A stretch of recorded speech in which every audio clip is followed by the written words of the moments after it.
நம்மளுடைய விஷன் என்னன்னு சொல்லணும்னு நான் கொஞ்சம் ஆசைப்படுறேன். எல்லாருக்கும் நிரந்தரமான வீடு இருக்கணும்.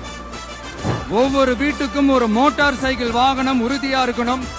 காரும் தான் லட்சியம். அதுக்கான வசதி வாய்ப்பை உருவாக்குற அளவுக்கு பொருளாதார வளர்ச்சிக்கு வழியை உண்டாக்கணும்.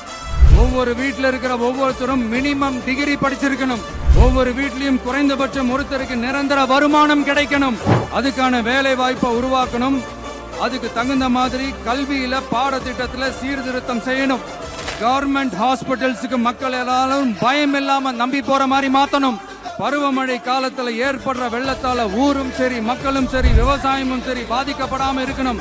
மீனவர்களோட, தொழிலாளர்களோட, நெசவாளர்களோட, அரசு ஊழியர்கள் மற்றும் ஆசிரியர்களோட கருத்து கேட்டு அவங்களுக்கான பாதுகாப்பு மற்றும் வளர்ச்சி திட்டங்களை உருவாக்கணும். உருவாக்குறது மட்டும் இல்ல, அதை செயல்படுத்தணும். முக்கியமா இண்டஸ்ட்ரியல் டெவலப்மெண்ட்ஸ்ல கான்சென்ட்ரேட் பண்ணணும்.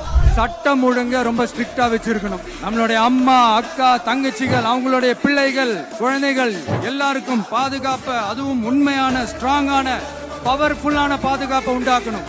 அண்ணா யூனிவர்சிட்டியில நடந்த அந்த பெண்ணுக்கு நடந்த அந்த பிரச்சனை மாதிரியோ, இல்ல கோவையில நடந்த அந்த கல்லூரி பெண்ணுக்கு நடந்த பிரச்சனை மாதிரியோ அதெல்லாம் நடக்க விடவே கூடாது.